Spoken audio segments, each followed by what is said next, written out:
O Lord Jesus Christ. Altogether, God so loved the world that He gave His only Son, so that everyone who believes in Him might have eternal life.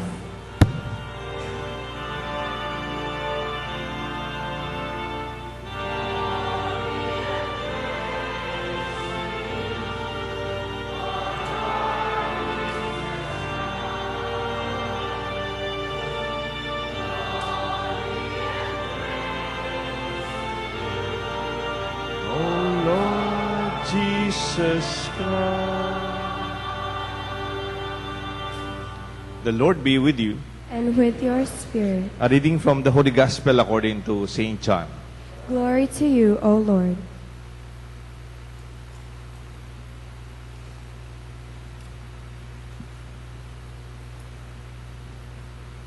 Since the Passover of the Jews was near, Jesus went up to Jerusalem. He found in the temple area those who sold oxen, sheep, and doves, as well as money changers seated there. He made a whip out of cords and drove them out of the temple area with the sheep and the oxen, and spilled the coins of the money changers and overturned their tables. And those who sold doves, he said, "Take this out of here and stop making my Father's house a marketplace." His disciples recalled the words of Scripture, "Zeal for your house will consume me." At this the Jews answered and said to him, "What sign can you show us for doing this?" Jesus answered and said to them, "Destroy this temple, and in 3 days I will raise it up." The Jews said, "This temple has been under construction for 46 years, and you will raise it up in 3 days?" And he was speaking about the temple of his body. Therefore, when he was raised from the dead, his disciples remembered that he had said this, and they came to believe the Scripture and the word of Jesus had spoken. While he was in Jerusalem for the feast of Passover, many began to believe in his name when they saw the signs that he was doing. But Jesus would not trust himself to them because he knew them all and did not need anyone to testify about his human nature. He himself understood it well. The Gospel of the Lord. Praise to you, Lord Jesus Christ.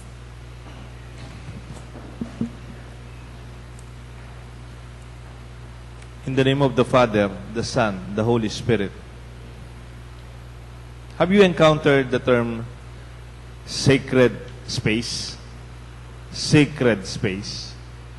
Not all spaces are made equal. Mayroong commercial space, may athletic space, may social spaces, but there's also sacred space where your soul will be at home and the spirit will meet our God.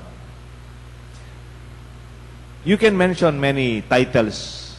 Temple, the gospel, they use the temple. Take note, the temple in Jerusalem, we don't have pictures anymore because it was destroyed by Rome in 70 AD. And when John, this gospel was written around 92 AD, the temple was already destroyed. We have churches, we have the cathedral in San Fernando. Did you know that in every diocese there is only one cathedral? Cathedral is from the word cathedra, the chair, the seat of power, or the seat of the bishop. Isa lang ho yan. Ang cathedra is the church of the bishop. Yan. Kaya when there are important ceremonies, there are important guests, the bishop will welcome them at the cathedra, the cathedral, his church. And the basilica is not the cathedral. Ang basilica, usually they have two towers of bell towers, and they are proclaimed by the Pope, especially for a certain devotion. We have prayer rooms, our smaller areas like our prayer room. Meron po tayong prayer room with the Blessed Sacrament. Sometimes they also call this adoration chapels. And the prayer room is not the same as every other room. Because in these places, we can pray and we can meditate. There are oratories, there are smaller private rooms. May mga bahay, meron silang sariling oratory. Meron silang sariling altar at a room just for the chapel in their home. That's called oratory. And the sanctuary is a place of holiness like our altar. Hindi man po talaga altar ang tawag dito, kundi sanctuary. In many terms, even the Muslim, they have their mosques, and the Jews, they have their synagogues, and they also have their temples. Almost all religion, if I'm not mistaken, all religious faith, all religious expression, they have their own sacred space. It is where the Spirit, the Holy Spirit dwells, we believe. A place where religious worship is celebrated, a place of prayer, a place of dedication and meditation, a place where we experience encounter with the divine, not like in other place. Of course, pwede ka naman magdasal sa palengke. Why not? Magdasal ka sa ibang lugar, but there is nothing like when we go to a sacred place. That is a place respected, dedicated for sacred worship and prayer. Alam mo what makes a place holy. It's not only because of the place, but the people themselves. Pagpasok nila, you see them, biglang tatahimik. They will put their hands together. They will genuflect. Some will kneel down. And many will pray. What makes a place holy is not only the edifice, not only the mortars, but the way we relate to it. Kaya nga po yung mga simbahan, hindi po kamukha ng mga ibang buildings. Do you remember Moses when he encountered God in a burning bush in Mount Sinai? In Exodus, sabi ng Diyos sa kanya, "Then the Lord said to Moses, remove your sandals. You are standing on holy ground." From here, we recognize that before God, we should respect the grounds, the place. It's not only removing our sandals as a sign of respect. Even the way we act, respect, reverence, and high regard for sacred space are expected from believers and even from non-believers. Kung minsan po, naglalakad-lakad ako dyan, nakatayo ko, napapansin ko yung mga tricycle drivers. Dadaan po dyan sa harap ng ating simbahan. Tricycle driver, they will make the sign of the cross. Ano po yun? It is a sign of respect to the place of our worship. That makes the place holy. It's not really the building, but how we make this place holy. There are other ways to express our respect. Silence is a very obvious place, or obvious understanding. When we respect a place, even a simple library, because people are praying, people may be meditating, we have to keep quiet. Huwag po kayong magalit na. Ako, okay lang kung may batang tumatakbo. Pero pag talagang umiyak na yung bata, hindi na comfortable. Hindi na po ako sana nagpapapark ng mga sasakyan dito. Kaya lang may nagpark kahapon sa kasal, hindi na umandar yata yung sasakyan, kaya hindi nila maalis. Galing po sa kasal yesterday. I want to keep this place free for the children. Gusto nilang tumakbo, gusto nilang magpunta dun sa mga aviary. At least they have their own space. But I want them to feel at home inside also, all the more. Ano pa po? How do we express our respect in a sacred place? May tinatawag na proper decorum. Hindi po kamukha ng basketball court ang simbahan. Kaya hindi tayo pupunta dito na naka-basketball shorts. Hindi po parang bedroom mga simbahan na darating tayo dito nakapantulog. Hindi naman social hall ito. Kaya hindi tayo dumarating dito parang nakikisayawan yung dating. We just Noon may nagsasuggest sa akin, Father, ba't di ka maglagay ng mga poster doon? Yung naka-X yung mga ganitong suot, naka-short, naka-X, tapos naka-correct yung ganito. Sabi ko, wag na natin gawin yon. I believe in the sense of decency ng mga taga St. Jude at mga nagsisimba.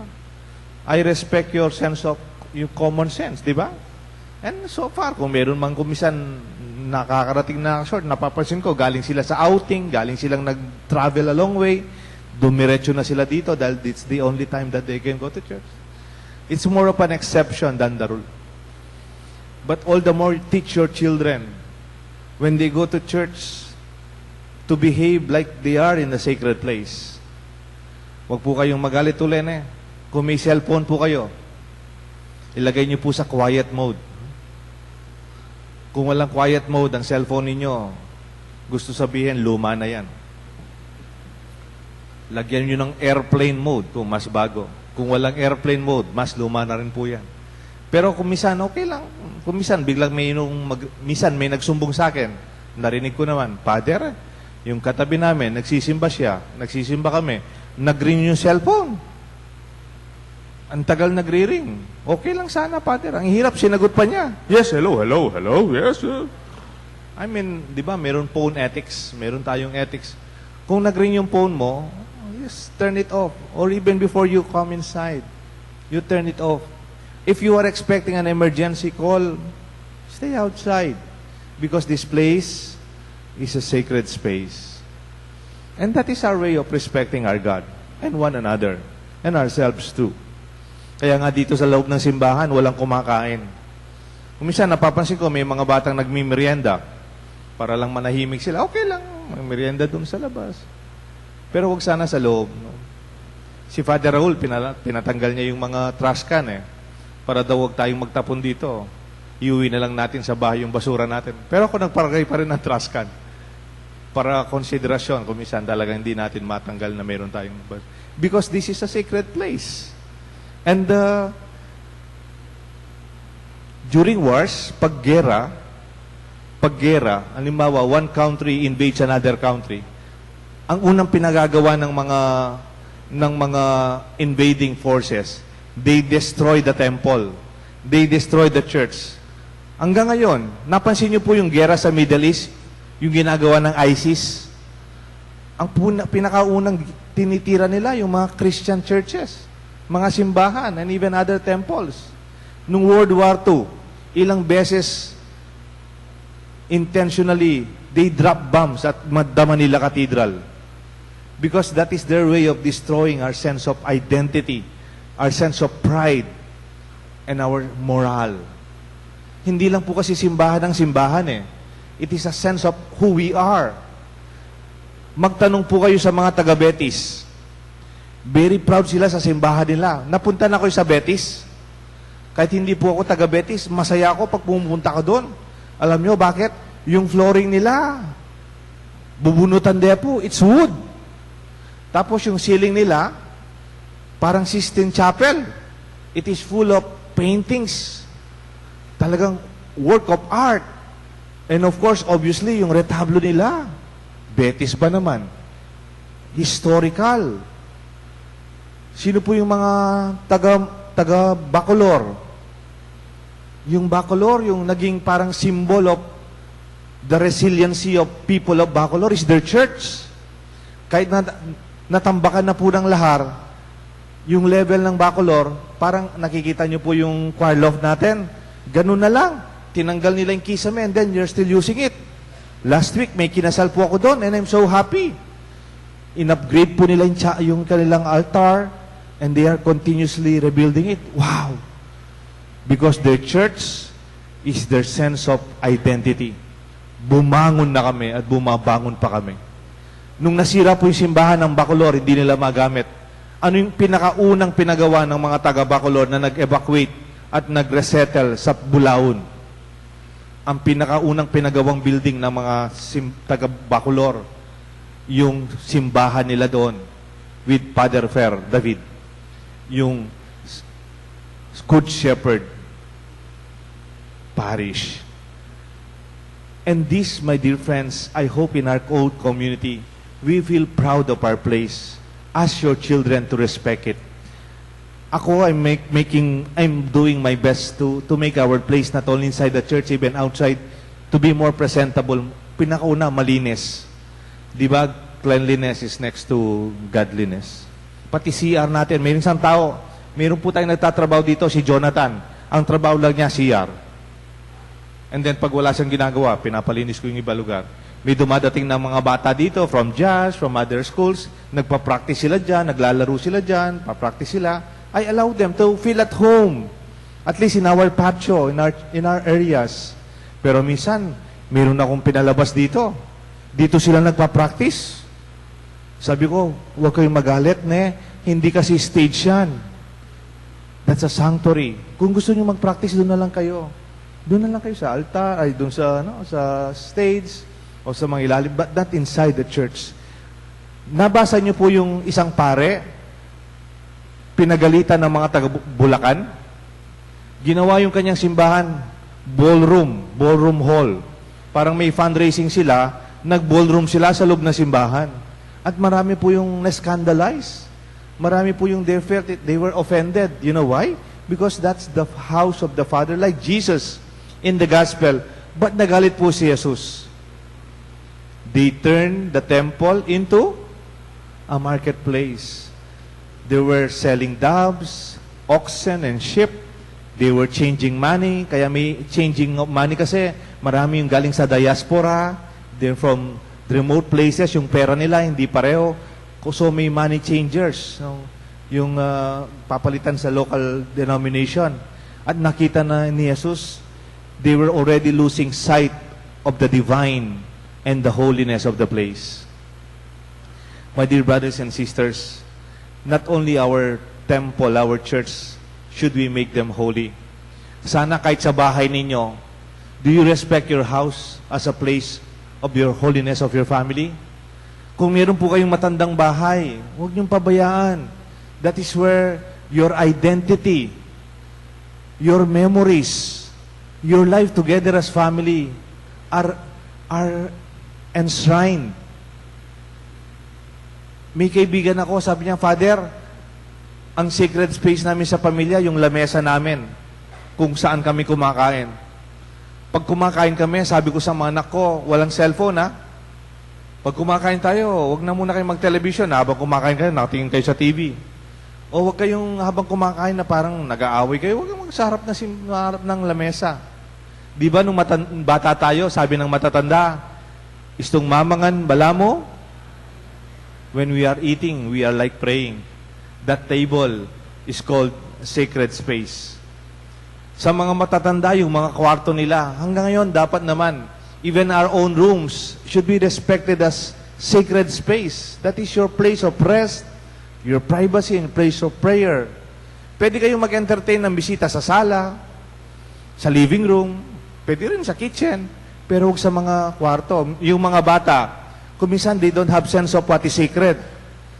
Nabibigla daw yung lola, o pati kayong kwarto, palubano rin classmates na. Yung mga bata, yung kwarto ng parents nyo, yung kwarto ninyo, hindi public space yan. Those are sacred space for your soul, for your body. And you have allowed your friends and visitors and classmates only in your lobby, in your sala. And that is how we respect the sacred space that we have for ourselves. Lastly, Jesus said, I will destroy this temple, and in 3 days I will raise it up. Kala nila yung temple na sinasabi ni Jesus is the temple na kamukha ng simbahan na to. Actually, the temple he was repairing was his own body. When we were baptized, we were baptized, your body, my body, your heart is the temple of the Holy Spirit. So wherever you go, you bring the Spirit of the Lord with you. You were anointed with that Spirit. You were confirmed with that Spirit. Allow your body to be respected. Respect your own body. Do not abuse it sa alak, sa sigarilyo, sa bisyo. Do not desecrate your body with sin, because it is the temple of the Holy Spirit. in you and in me. And in this way, my dear friends, if we have this, we can celebrate Lent more meaningfully. Thus, these holy days, that these days of holiness, these sacred days and time, we also affirm the sacredness of certain places. Gusto ko lang pong magtapos sa isang quotation from a book. It was written by Thomas More. Ang title niya po, Care of the Soul. Kung meron po kayong makitang kopyang, I recommend it. I have this book when I was a student. Until now, I'm still enjoying it. It's a small book. Si Thomas More, dati po siyang monk. Tapos nung lumabas po siya, naging po siyang psychologist and then a professor. At may sinulat po siya about the care for the soul. Meron din sa another book yung Soulmates. It's about how we take good care of the soulfulness of our life. And we need sacred spaces for the soul to be at rest and to celebrate. Sabi po niya sa isang line, to the soul, the most minute details, the most ordinary activity, carried out with mindfulness or sense of art, have an effect beyond their apparent insignificance, because the Spirit rejoices in our sense of the sacred. May God bless us all, the Father, the Son, and the Holy Spirit. Amen. Let us all rise as we profess our faith. I believe in God, the Father Almighty, creator of heaven and earth, and in Jesus Christ, his only Son, our Lord, who was conceived by the Holy Spirit, born of the Virgin Mary, suffered under Pontius Pilate, was crucified, died, and was buried. He descended into hell. On the third day he rose again from the dead. He ascended into heaven and is seated at the right hand of God, the Father Almighty. From there he will come again to judge the living and the dead. I believe in the Holy Spirit, the Holy Catholic Church, the communion of saints, the forgiveness of sins, the resurrection of the body, and life everlasting. Amen. Let us pray to the Father that we may offer true worship and offer our